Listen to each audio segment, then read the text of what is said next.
Good morning, and thank you for joining me on another episode of the Roundtable Talk Show. I am your host, Sharifa Hardy, and I have an amazing show for you today.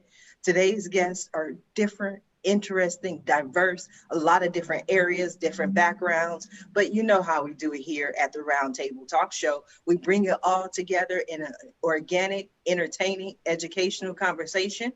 So, you want to go ahead and grab your notepad, your recorder, whatever it is that you need to get to obtain this information, because I guarantee you, you are going to learn something.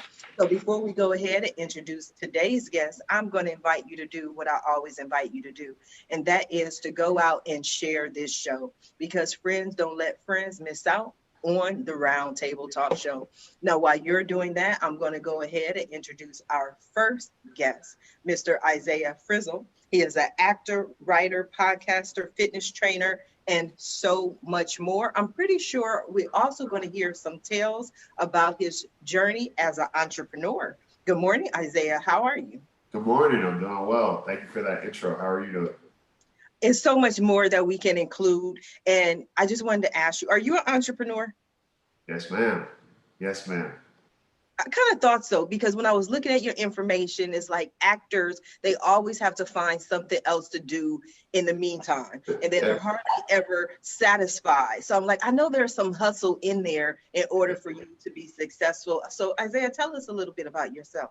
Oh man, there's a lot of hustle, and I think as an actor, you fail to realize how much you do. So for me, my journey has been very much a diverse one, where it's not linear.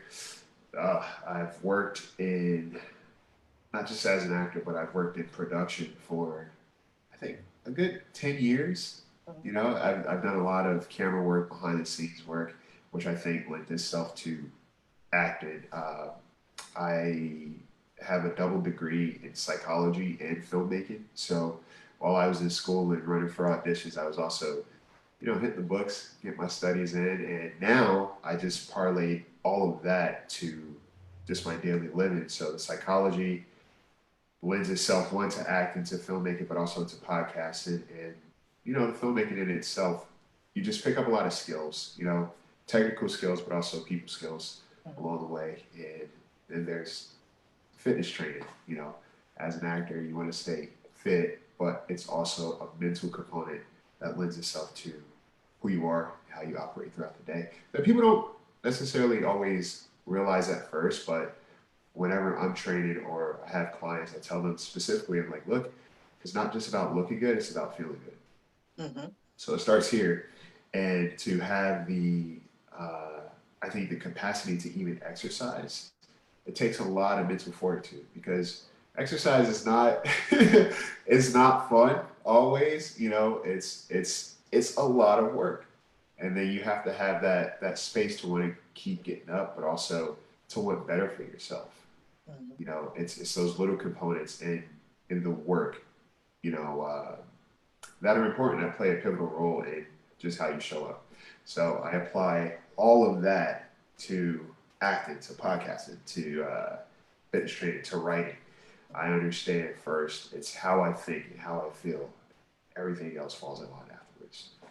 So, it seems diverse. It seems like you have psychology over here, you have acting over here, you have writing, you have podcasting. But it would seem to me the psychology aspect would allow you to really get into the character, because you're trying to understand their mind, you're trying to understand what they're thinking, what they're going through, and so you most likely put a lot more thought into the character than some people who just say, I want to act. right. It's I've talked to a few people who have been like, yeah, I want to be an actor. It seems like fun. And I'm like, that's cool. I'm like, that's cool. I'm like, but think about what it is that you're signing up for. As an actor, you play a lot of different roles. You play a lot of different roles, a lot of different characters, a lot of different stories. Some could be a little bit more close to home. Others could be so far removed from you. So it's like, it's the matter of understanding you first, and then put yourself into a character. And sometimes it just hits a little bit different. There are some roles where it's just like, I don't even want to touch that because that's a little bit too close for me. And other ones you're like, yeah, I'll just jump into it. Playing a villain, playing a criminal, things like that. somebody's like, yeah, that's easy for me. Mm-hmm. Because it doesn't apply to you. That's where someone may have had like a very triggering and visceral experience, and they're like, yeah, something about this role I just don't sit well with. And if you do the work, and by work I always say the work is the work you do on yourself, not the work you do for everyone else, but it's the work you do on yourself. Like once you understand yourself a little bit more, you know why this doesn't work, why this works, why this is so appealing to you, why you're so repulsed by something else. And that just allows you to navigate a little bit different. So as an actor, it helps to know yourself first and add that to the role, but also understanding, am I removed from this or is this a little bit too close?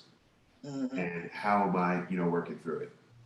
I like that. I like that. I'm going to come back to you, Isaiah. I want to Sure. go ahead and introduce our next guest. And I actually want some of his feedback because he's done a little bit in the entertainment arena as well. Mr. Allen Klein. Allen Klein is an award-winning speaker, TEDx presenter, and author of, okay, guys, you won't even believe this, but he is the author of 31 books.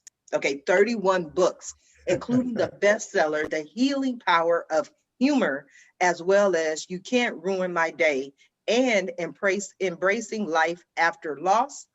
Actor Jerry Lewis has said that Allen Klein is a noble and vital force watching over the human condition. So we want to welcome him to the Roundtable Talk Show. Good morning, Allen. How are you? Good morning. I sometimes when I hear the introduction, I go, "Is that me?" It's like, That's what they but sent me, Allen. That's what they sent me. So if that's not you, let me know. yeah, that's fine. It's me, but I'm getting up in years, and I look back on my life, and I thought, if I die tomorrow, I've done stuff to help other people, and that was my goal, and to do that. So I love what Isaiah said. A couple of things. One is about choice, that your attitude, that do you wake up in the morning grumpy or do you wake up happy? It's always like your intention, no matter what you're doing in life, it's your intention. My TED Talk, in fact, is all about the power of intention.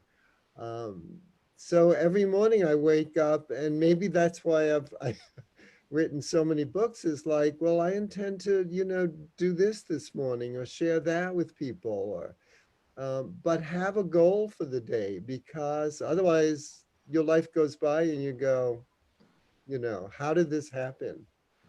And I I want guess, to know how it happened because how did you get to 31 books? That's, I mean, like, take us back to the first book. That's what I want to know. okay, so again, I just want to touch on what Isaiah said Oh, before go it ahead. goes, Go ahead. Absolutely. because it all will tie in. You'll see. But you said, a lot of people come to you, I want to be an actor. Well, when I was writing my books, people say, I want to be an author. I want, and yet people, you say, how did you write it? The main goal of being an author is sit down and write. I have a friend for the last, I would say 15 years, he's been writing a book. Mm-hmm. And every time I speak to him, I go, well, have you written, what have you written? Well, I didn't have time today, or I did. Getting a book written, I'm at my desk at 9 a.m. I walk, have lunch. I then write some more. I walk the dog at 3 o'clock. I come back, I write till 5. It's a job. Mm-hmm. It's not, I can't say I want to be an author and write for a half hour a day. I'm not going to get it done. But Right. if you write, just think about this. If you write 1 page a day, every single day, how many pages would you have at the end of the year? Right. You'd have a Right. book. Yes. So the big thing about getting anything done is just go do it and make time for it, schedule it. And for being a writer and author, just sit down, and however you do it, you can talk it on a cassette tape or on your phone these days. You could talk it into your computer and it writes it out. I mean, you don't even have to type it out anymore. So just do it. You got to do it. That is wonderful advice from someone who has written 31 books. I really believe, and I may be wrong, so forgive me for anyone else who's been on the show, but I think 31 has been the most amount of books a person, an author, has had as a guest on the Roundtable Talk Show. So you get an award. Oh, I don't know great. what the What do I win? I don't know yet. That's a surprise at the end of the show. We'll get to that. But I want to come back to you, Allen. I want to go ahead and introduce our next guest, Jodi Andes. Jodi has an almost unbelievable true crime book that came out this year that she is spreading the word about, not only for the book, but so we learn. Her book is Master of Deceit. Good morning, Jodi. How are you? Good morning. I'm wonderful. Thanks for having me here. I've learned already from Allen and Isaiah. And Isaiah, may I say that I think you could follow Allen's footsteps. I could see you doing a TEDx someday. I'm just saying. That's the goal. Thank you for saying that. Yeah. But I agree with Allen. Yeah, Allen, don't laugh, but my book took 8 years to do. It's true crime, and it was an amazing amount of research. It's, like I said, the most bizarre story. Do you all remember when it was back when Obama was in office, that couple, the Salahis, made their way into a big formal dinner, and it was a big brouhaha? Well, just a year before that happened, a guy by the name of Bobby Thompson was allowed into the Oval Office with President Bush, and he was wanted for espionage. And it is an amazing story. He was using a fake name, and he was scamming the country. He was scamming our veterans, and he was using the money to get close to politics. And it's an eye-opening story of how money works in this country, but set with a narrative tone, because he was a bright fella. He grew up just, very mediocre, and he was in media intelligence, possibly with the CIA, and he snapped one day and went to a life of crime. But I don't know why, I guess for my grandfather, I'm a big fan of the military. I mean, they do things that I wish I had had the guts to do. And I was very motivated for them because they were scammed out of $100 million. Oh, wow. Yeah. And nobody was really, only the state of Ohio prosecuted this guy. And I really wanted to see it through for them. So you just stopped what you were doing and said, I got to write this book. I was like Allen. I worked at night. I worked weekends. I used my vacations. But you have to carve out that time.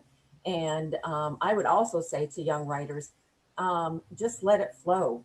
Take the time, like Allen said, and just like I'm talking to you, pretend you're talking to someone. And whatever you are telling them of interest, your readers are going to find that of interest as well. And no writer makes it perfect on the first draft. So don't worry about it. Just get started. Absolutely. Absolutely. So when you wrote the book, Jodi, was there I ask difficult questions sometimes, so I'm gonna just try to phrase this, but was there like a agenda that you had with the book? Like, did you say, let me write this book so it could come into a movie, or more people could be aware, or that this doesn't happen again? It was a couple things, and it is, I do have a group of producers. I'll be stepping into Isaiah's world. They're interested in doing a documentary on the book. But there was three things. One, that he stole from our veterans, and I could not believe nobody was going to stand up for them. So we asked them to possibly give their life for us, and when they get ripped off, we're just supposed to let it go. Mm-hmm. Two, it was a huge national security risk. So I don't care about your politics. I don't care where you fall. But this guy who was wanted, Bobby Thompson, whose real name is John Donald Cody, was wanted for espionage and used a fake stolen ID. That's how he got in. That's how he got approved. If he could do that by giving money, what can our enemies do? He pretty much laid out a blueprint for how to get close to all of our national leaders, our president, and Lord knows what could happen. And if we don't learn from our past, we're doomed by it. So that was the second reason. And third, charitable giving. There were 43 agencies that had approved this organization. So they were soliciting all over the country, and the whole organization was fake. There wasn't a real member. There wasn't one real board of director. There wasn't even one office. They were all like UPS boxes. And it just continued to fascinate me. I couldn't put it down. So what was your first step? What did you do? Like when this case is national news, you're not directly, from my understanding, involved in it. So what do you do? Just walk? Okay, go ahead. Well, kind of. I was a reporter. Okay, that's what I was missing. Okay, go ahead. I'm sorry. A reporter for most of my career. And as newspapers as newspapers began to downsize, I took a job as a chief investigator for the Ohio Attorney General. Mm-hmm. And he wanted to root out corruption in his own office. So he wanted a reporter to pretty much attack it like anyone would from the outside. Anyways, this case came up, and the first assistant attorney general came to me and said, hey, our normal investigators are really struggling. It's a huge fraud case. There's nothing to bite into. Can you tell me what a reporter would see? And I did. I tore into it, and I'm like, oh, he's got a girlfriend in New York City. And he's like, how do you know? And I'm like, oh, dude. He's like, he was whining and dining. He was getting non-smoking rooms. He was getting a limo. If that's not a man courting a woman, I don't know what is. Sorry, guys. They got that woman intuition. You just looked at it and go, there's a woman here. Absolutely. I want to come back to you, Jodi, but I want to go ahead and introduce our next guest, Miss Wendy Hillard, Hall of Fame rhythmic gymnast who was the first Black woman to represent the United States in international competition and founder of the Wendy Hillard Gymnastics Foundation, headquartered in Harlem. She's a trailblazer and leader in the gymnastics, nonprofit, and Black community. Good morning, Wendy. How are you? Good morning. I'm doing great. Thank you for having me. It's been very interesting already. You are so welcome. Thank you for joining us. I love your books and your background. I'm a gymnast. Yeah, that was from one of the books. Photographer Jane Feldman did a photo essay on my gymnast here. That's Mackenzie, who's now like 25 years old or so. But it was really exciting. It just tells her story of being a young gymnast and then my family and things like that. Yes, the quantum leaps that you've made. Yeah, that's my sister. So my sister is a #1 salesperson for Mary Kay, and she's also a big motivational speaker. So that's her book. Oh, I like it. I like it. Wendy, tell us why you were so passionate about gymnastics. It was just something I love to do. I mean, I like most young people, saw it on the TV at the Olympics, and I went outside. I wanted to do it. But I grew up in Detroit. So I'm from Detroit, Michigan. And when we started, there wasn't a lot of gymnastics in the city. So I went to the Y and I did tumbling, but I wanted to do the full gymnastics, right? What they call it artistic gymnastics, the bars, the beam. So we had to go out to the suburbs. So my mother drove me out to the suburbs, and she wasn't liking it very much because it was expensive and it wasn't diverse. So we were at the Jewish Community Center, and they had these 2 coaches that were from the former Soviet Union. And my mom really convinced the city of Detroit to hire them as coaches. So they came back to the city. They were part of the recreation department. So we had this really wild team where we had actually 2 more coaches came over, 4 coaches, and all of these gymnasts from the recreation department. We became one of the best teams in the country. So from that background, I went on and competed at 3 world championships. And then I moved to New York. I finished school at NYU and I coached. My gymnast made the Olympic team in '96. During this time, I was doing a lot of broadcasting and performing, Broadway, but I really, I became president of the Women's Sports Foundation, and I really found out through a lot of ups and downs I had in my career to become an advocate for kids, and I wanted them to be able to have the opportunity I had because it was very expensive. There weren't a lot of Blacks in the sport, so I started my foundation, and we've almost going on 25 years. We've served almost 25,000 kids. We expanded to Detroit 5 years ago, and it's really, it's a joy for me. And people don't understand. They think in gymnastics because of Simone Biles and Gabby Douglas and Dominique Dawes, there are a lot of Black gymnasts there, but on the grassroots, there's not. And there is, to have the opportunity, and many of the kids that come to my program come because they feel comfortable. It's not like they can't take gymnastics. It's usually in the suburbs, but if you go there as a child of color, oftentimes you're one of the few, and that's not always comfortable. But when you come to my program, my coaches have great staff. They're all great gymnasts. They were great gymnasts. They're great coaches. So it's a really warm environment, but we really push quality. I mean, my coaches, I told you, from the Soviet Union, they were not playing. I like good gymnastics. I just don't think it should be so costly. And especially during this time, it's really a lot of attention of how young people have to keep motivated, have to keep moving, and to be in an environment where if they're passionate about gymnastics, they can come on over to me and we'll make sure they're taken care of. But overall, we have to support our young people and keep them healthy. So that's really one of my main motivations. Absolutely. I love it. Now, you mentioned a couple of people or a few people in gymnastics that are of color, but that has been relatively within the last, 20, 25 years, like you mentioned. Now, when you were starting out, and you mentioned that you were a representative in the Black community, were there instances where people tried to stop you or say, you know what, gymnastics is not a Black girl sport? Constantly. I mean, it wasn't. And the one story that really impacted me the most is that in rhythmic gymnastics, that's the sport with the ribbons and the hoops. I did all the types of gymnastics, but I fell on rhythmic. And so we were preparing for the World Championships, and I'd already been on 2 World Championship teams. So what you do is you go to the Olympic Training Center in Colorado, you stay for 6 weeks. They have about 14 kids go, and they kind of have 2 teams. So you have an A team and a B team, and I was on the A team, and we were training. And then they bring you to the room and they say, this is going to be our team going to the World Championships. And they read off the names. They didn't read my name. And I was shocked. All of the teammates were shocked. My personal coach was there, and everybody knew something was off. And, it's like, how come Wendy's not on the team? And so I went up to the coach and I said, how come I'm not on the team? And she says, Wendy, you stand out too much. You're in a group routine. We need everybody to look alike and you stand out. And I was shocked. I was like, this is the early 80s. And I was like, I didn't think that you could do that personally. And so I called my parents, but I was devastated. I called them, and my father and mother were like, no, baby. Let's call USA Gymnastics, because not everything that they had been through in their lives, they're going to tell their daughter, because she was Black, she couldn't do gymnastics.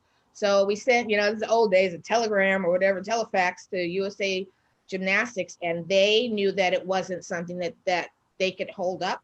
So they said, just take the team from the national championships. I was qualified in the top. And so I was able to go to the World Championships. But that taught me that I may have to fight for gymnastics, that people still, it's you at the time, because I was an athlete and I was just wanted to do this, but it happens a lot. I have friends in ballet. It happens a lot in that. When you talk about those types of things, and I went to the same thing as an athlete. I do, really well in the US, but when I went to Europe, they were like, this is you're the greatest thing since sliced bread. I always had higher scores and lots of medals when I went to Europe, but I had to fight at home. And this is going back a long time. So I knew early on, and that's why I became an advocate for the right to compete on many different levels, whether it's your color, whether it's your gender, whether it's abilities. Kids and adults need to have the opportunity and right to compete. Absolutely. I want to go over to Isaiah real quick. Listening to Wendy, part of your focus is being a fitness trainer. Yeah. One of the things that I believe as a society that we need to do is find ways, like Wendy was saying, to get more children fit and get the obesity levels down. What are your thoughts, Isaiah? So I agree with Wendy wholeheartedly.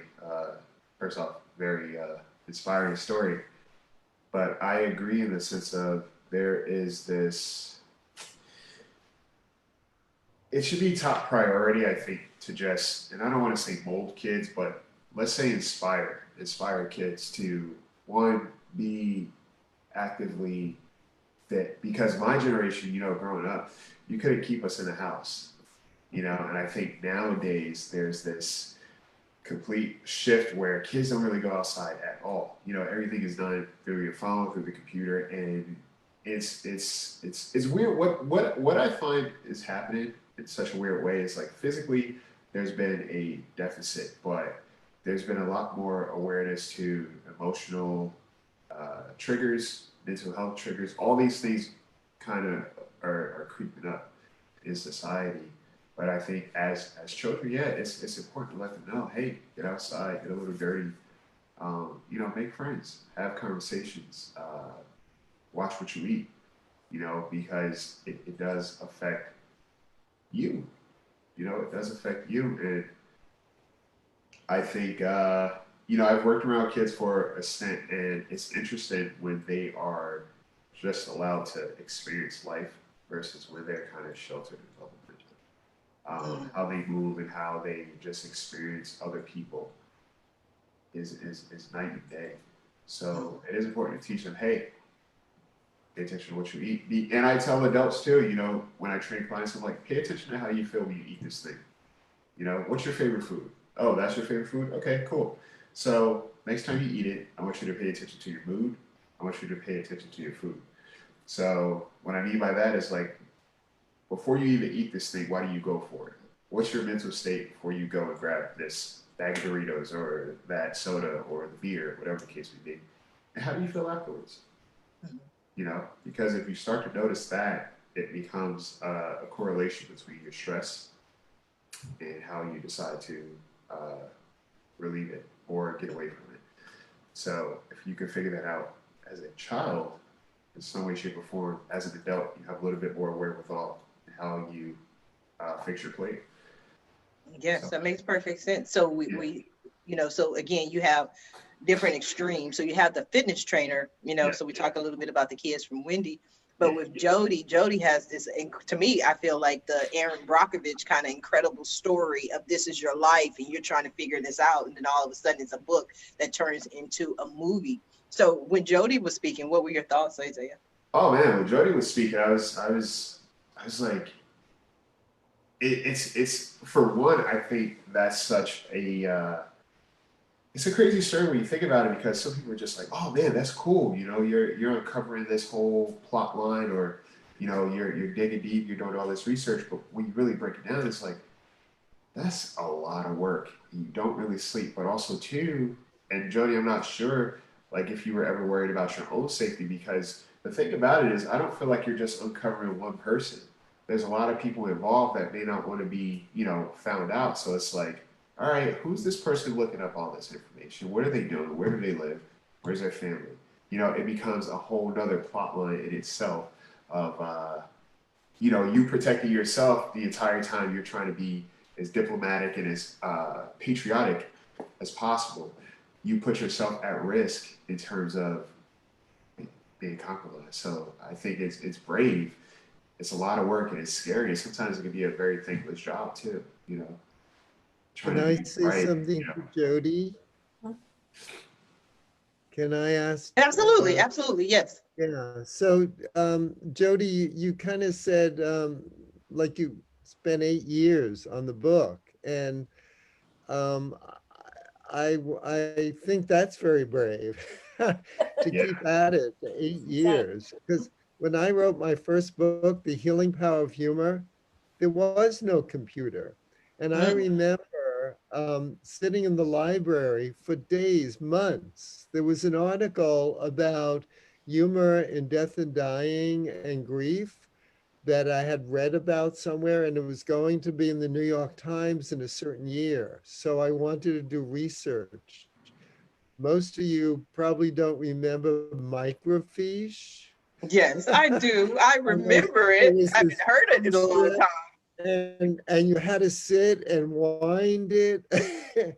And so I sat and went through a whole year's worth of the New York Times looking for this one article, and I couldn't find it.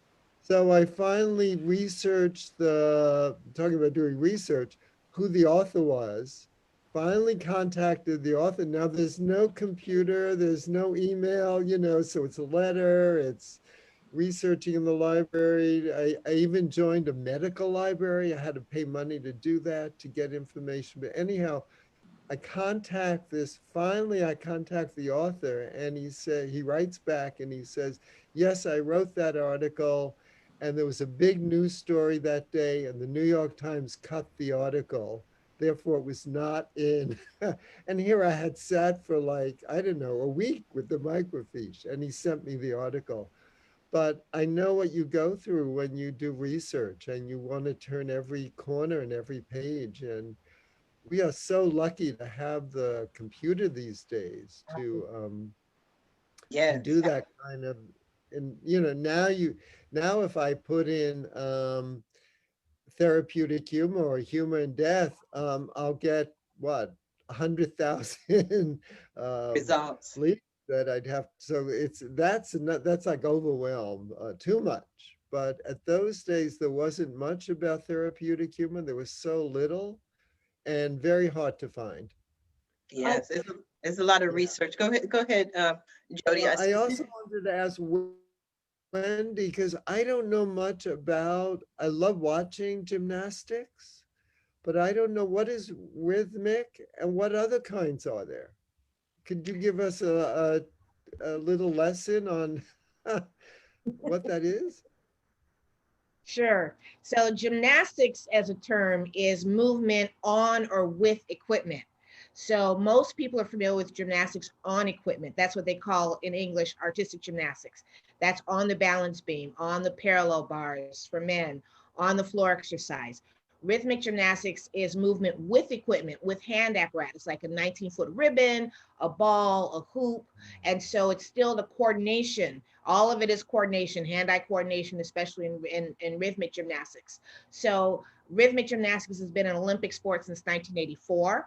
Another Olympic sport in gymnastics is trampoline. So everyone's familiar with trampolines. Well, since 2000, it has been an individual Olympic sport. And then there's also tumbling, which is just people going down a long floor and flipping as fast and hard and twisting as much as they can. So they have gymnastics where hand balancing is called acrobatics in general. So you just think of gymnastics as movement with or on apparatus. And so those are the different disciplines. And my discipline was rhythmic gymnastics. It's also performed to music. So it's very artistic, and you have to coordinate not only your movement with the equipment, but with the music as well. Mm-hmm. And when they do it in a swimming pool, I love that. What? That's synchronized swimming. Yeah, yeah. That's so I don't beautiful. do gymnastics in the pool, but. Isaiah, I think you had something to say. I was asking Wendy, I was like, was that your favorite, what's the word I'm looking for? Your favorite, say that again? Or discipline? Yes. Yeah, it was. I mean, the thing is that I started tumbling. I used to tumble a lot, and then I went to artistic gymnastics. And what happened is my coach, Zina Mironov, who is from Ukraine, was a specialist in rhythmic gymnastics. And so she came over, we argued about it. She passed away, but we used to argue. I say she recruited me because I was such a good gymnast.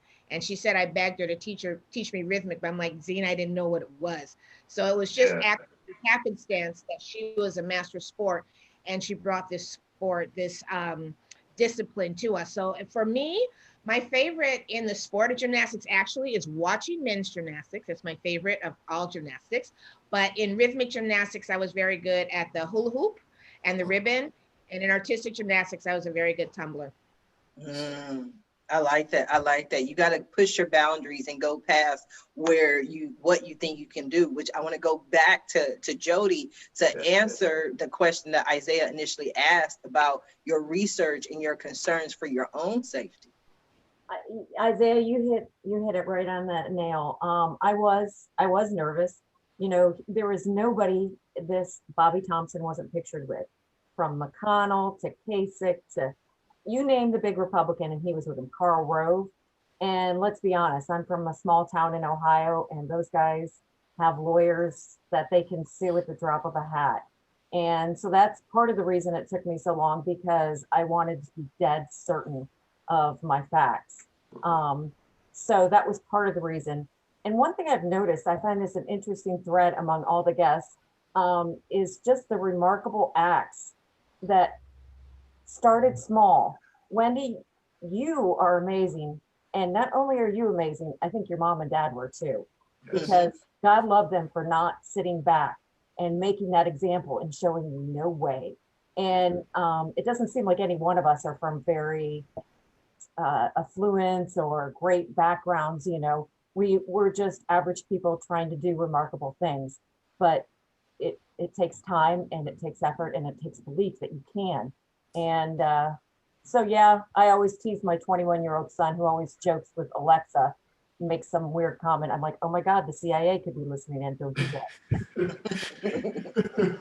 Yes, you never know these days. They always say Big Brother is definitely watching. But when we listen to these stories, Jodi, in my mind, I always think of some cloak and dagger mission where you're trying to do the research, and then there's this office you have to go to, and this office is the only office where they have the information, and you try to go there and they stonewall you. See, I could write this. See, Isaiah, I could write this whole movie by myself. It is. I had to, he had computer records on him. So when he was on the run for years, running through the country, he had these flash drives and these computer records. And when they caught him, they seized him. And at first the government wouldn't give him out. And I was like, that's bogus. You guys submitted them in court as part of court record. So I had to sue the attorney general. And then I had to get 5 different computer experts because nobody could crack it open. And, but I was like, I was determined. I'm like, man, why did he keep this with him? Mm-hmm. And it was worth it. You were adamant. Yeah. Was there at any point you were like I should give up, or it got to the point where you were a little bit afraid, or you were like getting some subtle kind of threats of like, hey, listen, you better stop? You know, did it ever get to that point, or was it just like it was a fluid process? Obviously, you know, tedious for 8 years, but like ever a point where you were just like, okay, maybe this is not for me anymore because I'm not safe. Not so much. Through it all, my mom developed brain cancer, and I was a caregiver, and she was so brave through that. And she wanted me to do the book, so much. And like I said, with veterans, it really amazed me. I would have loved to have joined the military, but I think I would have done nothing but laps and push-ups for years because I would just be questioning people, why? And, you know, so I was, but, you know, I don't know. I just kept pushing forward. It was just something I felt I had to do. Mm-hmm. I kind of thought about joining the military too. They called me when I was in high school, but I said, you guys do more before 9 a.m. than I do all day. So that was not for me, not for the faint of heart. So I'm telling you, I don't like to do all of that. But what's interesting to me, Jodi, and what I'm curious, because I see this whole thing in my mind's eye. What was there anything that happened when you finished the book? Well, the funniest thing to me, and Alan, you probably could have some insight in this, but so Bobby Thompson, whose real name is John Donald Cody, he's quite the character. I mean, he's a mastermind, and he's also very manipulative. And I had got him to talk to me as part of the book. And so that was a huge deal because he hadn't talked to anybody. But when the book was finally done, I didn't know what kind of reaction I was going to get, even though he's locked up in prison in Ohio. But the reaction I got surprised me, and that was he was pissed because the book cost $17. Instead of, he wanted it higher? He wanted it higher. He thought, hey, man, this is my story. It should be a whole lot more. And he wrote a whole business proposal and how I should do it. And I'm like, whoa, I didn't see that one coming. You never can understand. Alan, have you ever had these experiences in your 31 books? Like, I've had so many, incredible experiences. You just have to kind of push through. My very first book, The Healing Power of Humor, I had an incredible editor. And the book was then titled Learning to Laugh When You Feel Like Crying. Mm-hmm. And she said, never change that title. She said, that is a New York Times best-selling title. Mm-hmm. So I was writing the book. 9 months later, she left the company, and I got a new editor who was not so great, but I just kept writing.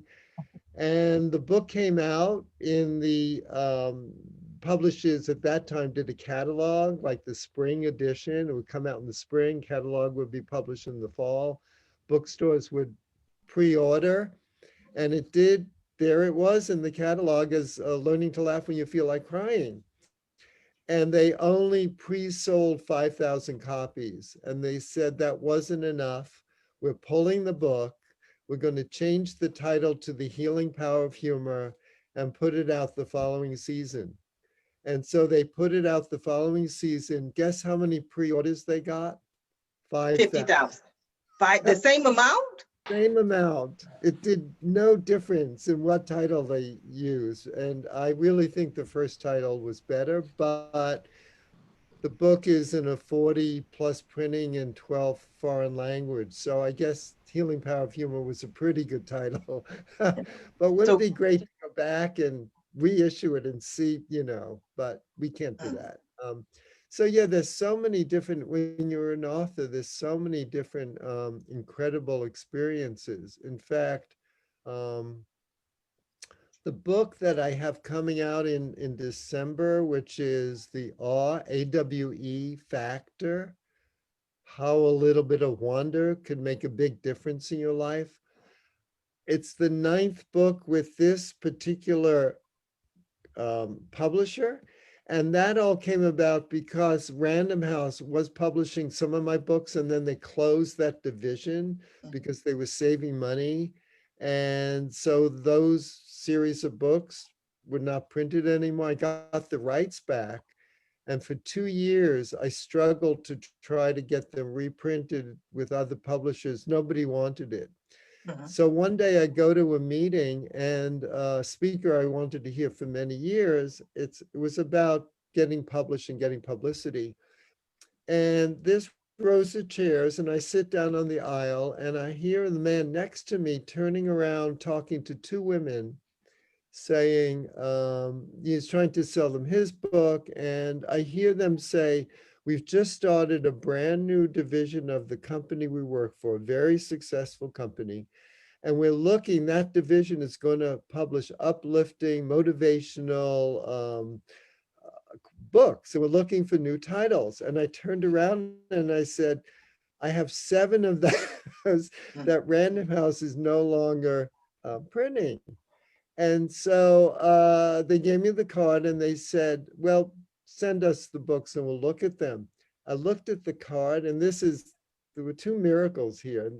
This is my awe book, because I think this is a moment of awe. I looked at the card, and their office was 3 blocks from where I lived. Oh, wow. That's cool. So I took the book to them the next day, and they started to publish them. And then they got too big for their little office near where I lived. So they moved to a big warehouse, had a big party, and I was invited. And I walk in, and this woman comes up to me and she says, "I'm so glad you're with us. I own this company. You haven't seen me around because I live in London." She said, "But I know about you for 11 years. And I said, how do you know me?" She said, "For 11 years, I live right across the street from you." Oh, wow. Wow. Wow. Oh my God. It's just amazing how many doors can just open when you least expect it. Just come from nowhere. That is amazing. That's like the next part of the next book is, because for me, that's an awe moment. It's like so many, I could have sat anywhere else in that. First of all, I could have not gone to that meeting. I could have sat anywhere else in the room. These 2 women could have not been talking to this man, And they couldn't, maybe they weren't open to it. Sometimes when people are having a conversation and you like, "Hey, I got this," they're like, "Wait a minute, who was talking to you? We were having our own private conversation." The doors kind of just opened up. I love it. Wendy, have you ever had any of those awe moments that Allen described? I was just thinking about that as he was speaking, and I'm sure I have, and it's hard to put it in context, but I will say it was very interesting. So when in 2012, when Gabby Douglas was competing, it was 2 things. So I had my foundation. Gabby was competing at Madison Square Garden. And so I just wanted my kids, and I always call them all my kids. I have 2 kids, wonderful husband and 2 boys, but my gymnastics kids, I wanted them to go see live gymnastics. So I got like 250 of them down in Madison Square Garden to watch this gymnastics. And when I was there, Gabby was actually the alternate, meaning that her scores weren't counted. It's a big competition called the American Cup. But then I saw her and I was like, oh my gosh, this gymnast is so good. They weren't focusing on her, but I was like, she could win the Olympic Games. And this was before the Olympics. And people didn't know this, but she was not the top person at the time. I was going to go to the London Olympics. And so my husband's family is there. And I just, right at that moment, knew that she could do it. Part of it, to be honest with you, is that I knew if the Olympics were in the US, it'd be harder for her to win. But I'm like, dang, we're going to be in Europe. I was like, we're not going to be in the US. Yes, this has got to change. Seriously. I mean, Black people understand that well, right? So the awe moment for this story is that when we got to London, the gymnastics tickets were so hard to get. And I know a lot of people in the Olympic movement. Working on getting the Olympics. So my friend who was working for NBC knew I wanted to go see Gabby compete, because in my head, I was like, I gotta see it. And he says, Wendy, you can have my ticket. You can go to gymnastics. That's cool. And it was the most amazing thing because, when you're there, I don't think people understand. They do because you see it on TV, but as a gymnast, it is the most difficult thing, and it's really about your head. You have to understand, everybody competes, everybody trains, they're very good, but you have to have it in your head that you can do this. And Gabby was on the balance beam, and I knew she had to get through balance beam because it's only 4 inches wide, right? She's flipping all over it, and she has ups and downs with it. When she hit her beam, I was over the top. For me as a Black woman to see Gabby Douglas win the Olympic gold medal was awesome. And my awe moment was that my good friend, he says, Wendy, I know you really want to see this. Here's my ticket. Oh, that is so beautiful. Wow. Let's go. In your career, Isaiah, what are your awe moments? My awe moments, I was thinking of, I was like, oh man, where are some awe moments for me? I will say there's two, one not so related to my career, but another one, I got a mentor out of it. So I'll do the one that's not related to my career first. So I was just hanging out in the park when I was living back in New York. And my friend and I, we were walking, we just got out of work, we were walking, and I saw someone drop their wallet. And I think I was just talking to her about like moving to California, wanting to make the transition and everything like that. And we were just having a good conversation. I saw this wallet. I'm like, I think these people just dropped this wallet. So I ran up to them, gave them the wallet. They're like, oh, thank you very much. I'm like, yeah, no problem. So we're sitting there, and about 5 minutes later, they come back with like this cookie. And they're like, yeah, we just want to say thank you. They're like, we're from California, and we're just here on a trip. And that was everything that we had. So thank you for bringing it back to us. I was like, wow, yeah, no problem. And it was like a moment of clarity for me because we were just having a conversation about California. As far as my mentor, I ended up becoming very good friends with this guy because someone else had backed out of an event. And I showed up, and from that point on, I was working with him closely for about 3 or 4 years. Because of that one time of like someone else not being present. And he was like, yeah, he was like, from the day we met, he was like, I knew what you were going to do and how you were going to go about things. And he was like, I'm not surprised you are where you are right now. So, Oh, that's beautiful. That sounds like one of those mentors we probably recognize if we mention the name. So yeah. I'm like, yeah, that was great. Yeah, he called me recently. And I hadn't talked to him, and probably about 2 years since I've been out here. And he was like, I just want to let you know, I caught up on your podcast. And he was like, I listened to damn near every episode because it's been 2 years now. And I took a break over the summer to finish writing a book. And that was like, so you figure about 8 episodes I didn't record. So he was like, I listened to your podcast, and he was like, keep doing what you're doing because the world needs more of that. He was like, I just want to let you know. Oh man, it hit me, and it was the perfect time. And he was like, I just want to let you know, and it's something that I've always told you. He was like, keep doing what you're doing because who you are is what the world needs more of. He was like, I'm proud of you. See, that was great. That was great. Yeah. Jodi, what is your all moment? When I was a journalist, there was a huge scam that was in federal court, and one of the defendants took off and left, and she was this millionaire in real, let's say hoity, let's be honest. And so she disappeared and nobody was looking for her. And again, I got a burr up my backside and went and did a lot of research, and it prompted the marshals to ultimately find her. And so the federal judge in the case pulled me back and he said, listen, I know newspapers are dying. And if you ever want a job recommendation, I am here for you. I thought, no, I can't accept that from a judge. But then as we knew layoffs were close, I went back to him and I said, you know what, I think I'm going to have to. And I think I'd like to go work for Richard Cordray, and I guess I'll do communications. And you talk about the aha moment. He goes, do you know that Cordray's first assistant was my law clerk, and they need a senior investigator, that they want somebody special to do things? And it all fall together. And it was just, you know, if I didn't do the story, if I didn't go in to talk to him, and you know, it was kismet. I think that's beautiful. And what stands out in everybody's all moment is that they personally took some type of action, some type of step. Because people always talk about, because I don't believe in happenstance. I don't believe in coincidence. I believe that we create the opportunities. Even Allen, he initiated his 7 books by starting the conversation. Most people, most scary people, or most people who didn't have that confidence may have overheard the conversation, but most likely they would have said, you know what, I have these books, they're not talking to me, and they would went on with their lives. But we all took an action, we all took a step to make it happen. And I think that's wonderful. Now we are coming down to the last few minutes of the show. And what I love to do at the end of every show is just simply allow my guests the opportunity to speak directly to the audience, to everyone who is watching this show live, as well as everyone who is watching in the archives, and let them know what you want them to take away from your appearance here today. And I'm going to start with you, Wendy. Oh, okay. There we go.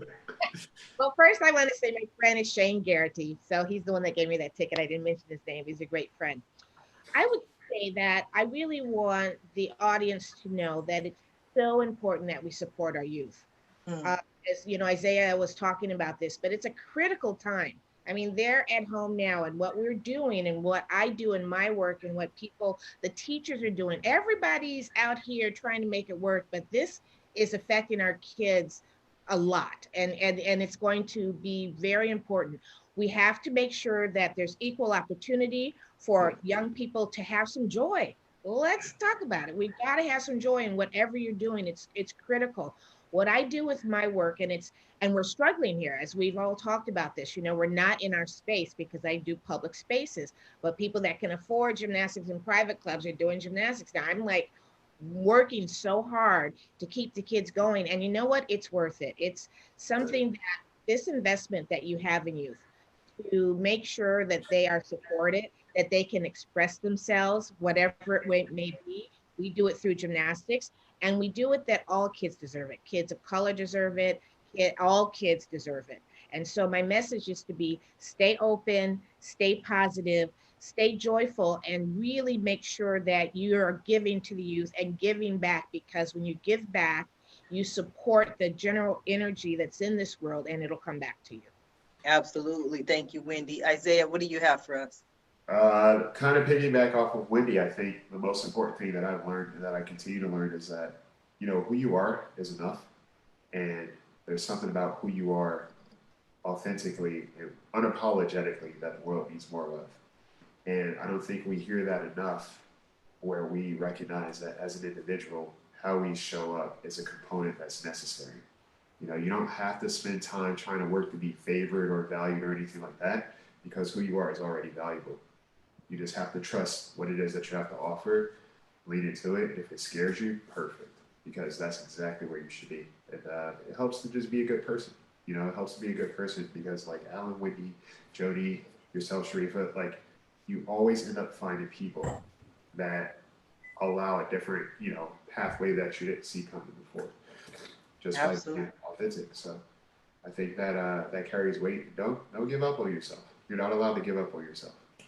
Absolutely. And is that what you discuss on your podcast? Tell us a little bit about where we Yes. can tune into your podcast. So it's called the Bird Brain Podcast. The funny story about that is, real quick, is I got the name because birds, people see birds as like, oh, they're dumb. They don't have really a very wide concept of intelligence. And then I was like, well, if you think about it, when a bird is in an uncomfortable climate, it travels to go somewhere better. As humans, we don't always do that. We stay, we endure, we let things weigh us down. And with the podcast, I just talk about staying elevated, having a bird's eye view on your everyday living situations and having a different perspective. Maybe you can't get through this situation in this moment, but now you have a different avenue or a different approach to what's going on. And I think that's beautiful. yeah, I think that's wonderful. Oh, wonderful. yeah. Thank you. So, yeah, you can just listen to it anywhere you listen to podcasts, iTunes, Spotify. It's on all the platforms, and it's also on YouTube. So Thank you. Thank you. Alan, what do you have for us? Well, I'm looking at all of the other four people here and thinking, what do we have in common? And what is so wonderful is that we're all sharing ourselves and our talent to make this a better world. right. And that is so touching. And so for your listeners, you may not be a writer, you may not be a gymnast or an actor or whatever it is, but you have a certain talent that you need to share with the world. And if you don't, I think one of the biggest sins is having a God-given talent and not using it. So go out, use your talent, even if it's just making a cake or cookies for someone and giving someone a cookie like Isaiah got. Yeah. Because the more you give to other people, more comes back to you. So use your talent, enjoy your life, and give to receive. Just give, give, give. I love it. I love it. I love it. Give, give, give. Jodi, what do you have for us? Man, everybody has had such great points, and I guess I want to add them all together because it seems like we're all thinking on the same line. And mine, it would be to take time to mentor. All of us have talent. All of us have hard work. But all of us were able to accomplish what we wanted to in life because somebody lent us a hand. It wasn't a handout, it was a hand up. And remember that. Look at a young person, give them the chance, whether it's that gymnast and what Wendy saw in Gabby or what your mentor saw in you, Isaiah. Just give them a chance. I think that's beautiful. Where can we pick up a copy of Master of Deceit? Master of Deceit is on Amazon, and it's in Barnes and Noble on their ebook, and all over. So I hope you read it. I tried to make it a quick read. It's not, Alan, it's probably not to your level, but I hope it's a beautiful narrative. I want to thank you all for being guests on today's episode of the Roundtable Talk Show. And I especially want to thank everyone who tuned in to watch this show live, as well as everyone who is watching the show in the archives. Just because you didn't catch the live show does not mean you're not still important. We still need your support. We still need you to go ahead and share the show. And most importantly, we need you to go ahead and support our guests. Their information is in the Facebook post. Visit their websites, follow them on social media, and when you send them that initial message, please let them know Sharifa Hardy says hi. Now, if you're interested in more ways that I can help your business, or maybe you want to pick up your tickets to my New Year, New You 2-day teleconference on December 29th and 30th, or maybe you want to be a guest on the Roundtable Talk Show, please visit my website at ashsharifa.com. Until tomorrow morning at 8 a.m. Pacific time, everyone have a safe and a blessed day. Bye now.